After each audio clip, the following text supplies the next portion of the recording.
Okay. Takot daw po. Takot daw po si BP Sara dito po kay Madriaga ayon po kay Chua. Ayon kay Chua, indication of fear. Chua stated that the tone and substance of the Vice President's remarks suggests she is afraid of what Madriaga might reveal during the impeachment proceedings. Yan. Legal strategy, he noted that while the Vice President has the right to choose whether to file pleadings, her current approach appears to be strategy to reserve her main defense for potential trial in Senate. Ano po ang masama sa strategy ni BP Sara na hindi kayo sagutin? Hindi pa nga natin alam kung sasagot sa inyo, hindi, inuunahan nyo na. Ah. Takot daw si BP Sara kay Madriaga, kaya daw siya nagko-comment kay Madriaga dahil takot daw. Marami daw alam si Madriaga. Hindi po natatakot si BP Sara kay Madriaga. Kami po naniniwala po kami. Kayo po ang natatakot. Pag binabanatan ni BP Sara si Madriaga, natatakot po kayo. Kasi kayo nakasalalay kay Madriaga ang inyong impeachment. Pag nabutata na yan si Madriaga, wala na kayo. Call for respect. He urged Vice President to engage with the process with the clarity and respect. Eto na naman tong mga to. Kayo nga nang babastos eh. Irespeto daw yung yung process. Gusto nila sumagot si BP Sara sa mga akusasyon nila. Bakit nila gusto sumagot? Para makakuha sila fishing expedition. Iaalaw ba ni BP Sara yan? Not ng kanyang legal team? Depende. Kaya nga manunood kami. Pero wala rin kayong pakialam. Kung ayaw ni BP Sara sumagot, wala kayong magagawa. Karapatan niya yan. Dahil hindi naman kayo korte. Ulitin ko, hindi kayo korte. Justice Committee lang kayo ng House of Representatives. Bakit sasagot kagad sa inyo? Di ba? Bakit sasagot agad sa inyo? Para lang sa inyo yan. May boto ba si BP Sara dyan? Wala. Sino magbobotohan? Yung bumoto ng 50-1, yun ang kukumbinsin ni BP Sara na bumaliktad. Imposible yun. So bakit pa sa inyo mag-appear si BP Sara? Ipatawag nyo man yan, naniniwala ko hindi po pupunta dyan si BP Sara. Dahil si BP Sara ay hindi naman maluwag ang tornilyo.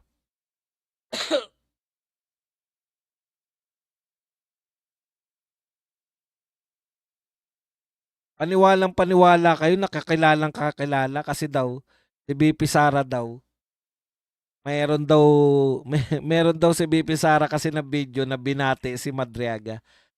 Alam niyo po, ito ikukwento ko na naman po sa inyo kung bakit yung una kong picture, hindi po tong yung saya lumalabas na sa SMNI si BP Sara. Ikukwento ko po sa inyo, naroon ako sa Davao City Hall. Alam ko po nariyan si BP Sara, lumabas. Pinapila yung mga tao, yung mga gustong magpa-picture. Hindi po ako kakilala ni BP Sara. Pero nakapagpa-picture po ako. Ilan ba picture ni Madriaga kay BP Sara? Isa lang. Paulit-ulit, yun lang lahat.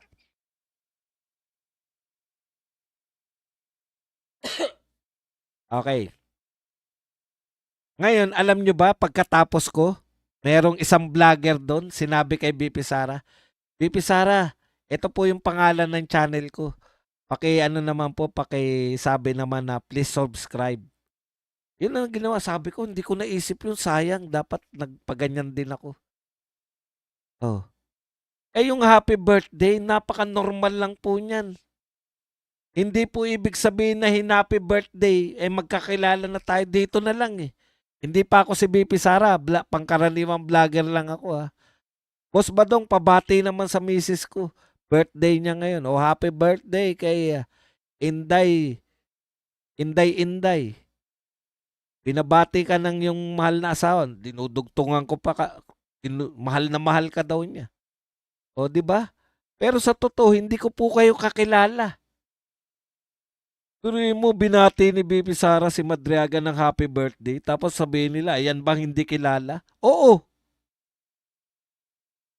May nag-abot sa kanya ng pangalan.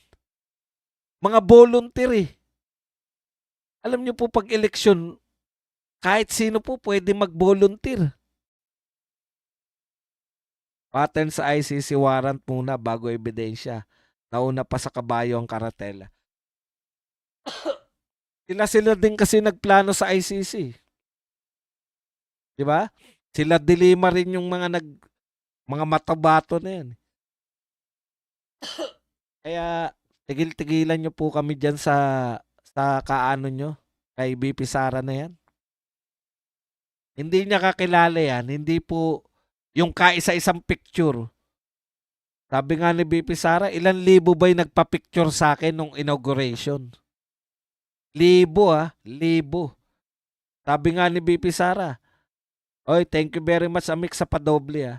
Sabi nga ni BP Sara, siguro may picture siya sa mga Pilipino, milyong Pilipino ang may picture si BP Sara. Minsan nga si BP Sara pa yung pag hindi marunong mag-selfie, si BP Sara pa yung nagse-selfie.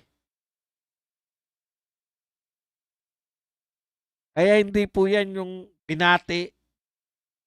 Katunayan na yun. Binati lang na happy birthday.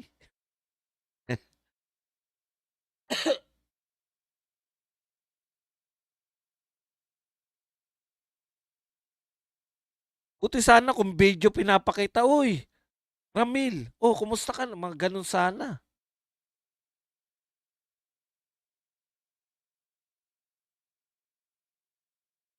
Okay. Kaya tignan ko lang kung meron pa tayo nakaligtaan.